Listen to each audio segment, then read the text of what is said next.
Well, Mr. President, welcome back. Thank you so much. Welcome back to the White House, Thank you so to the Oval Office. And it's great to be at your side once again. We're going to stay at your side. You know, we stand at a real inflection point in history. I know you and I have talked about this, but the decisions we make now are going to determine the future for decades to come, particularly in Europe. This is one of those moments. Congress needs to pass a supplemental funding for Ukraine before they break a holiday recess, before they give Putin the greatest Christmas gift they can possibly give him. And so because we've seen what happens when dictators don't pay the price for the damage and the death and destruction they cause, and they keep going when no price is paid. The threat to America, to Europe, and the world will only keep rising if we don't act. And I intend that we act. The American people, Democrats and Republicans alike, I think, understand this, and they understand the very real fight that's going on right now. In the winter, this winter, Putin plans once again to bombard Ukraine's electric grid, intends to, with rockets, plunging families into darkness in the coldest part of the year, and doing great damage. We can't and won't let him succeed. We mustn't let him succeed in that. Mr. President, I called on Congress to do the right thing, to stand with Ukraine, and to stand up for freedom. And I want to thank you for being here. You're going to help the cause, and I don't want you giving up hope.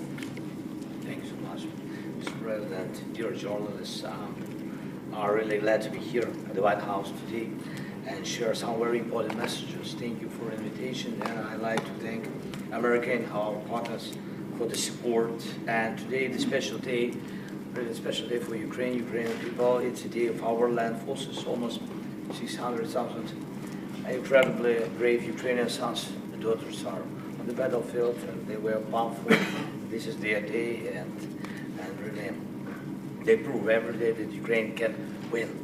And our forces are advancing, and we have successfully defeated Russia in the Black Sea, and Russia is hiding the remnants of its naval fleet in remote base.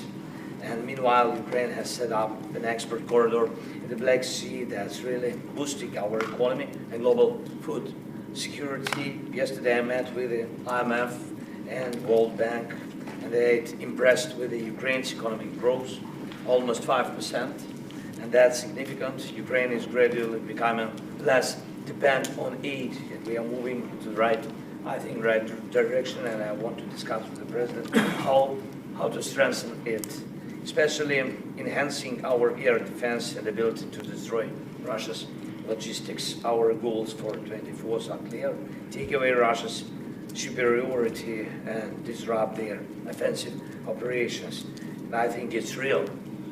And also some other important things. I met with the heads of American defense companies yesterday. Thank you very much, Mr. President. Really powerful companies. I thank them, and thanks all the workers, engineers, managers who build the strength of American weapons, helping Ukraine boost the development of arsenals of democracy. President Biden agreed, and we spoke about it in September, to joint weapon co-production. Is very important for us, and we'll discuss how to speed up this. And we also need to work faster with the frozen Russian assets, over 300 billion frozen assets from terrorists, and we should use it to protect against Russian terror. And I want to talk about some details regarding our reforms and EU integration. Ukraine continues to reform its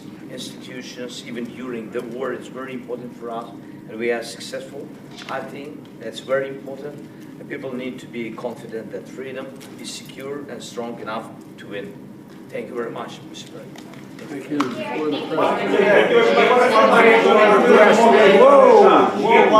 Whoa, hush up a second, okay? I got one more thing to say. I just signed another $200 million drawdown from the Department of Defense for Ukraine, and that'll be coming quickly. Thank you. Thanks for watching. Stay updated about breaking news and top stories on the NBC News app, or follow us on social media.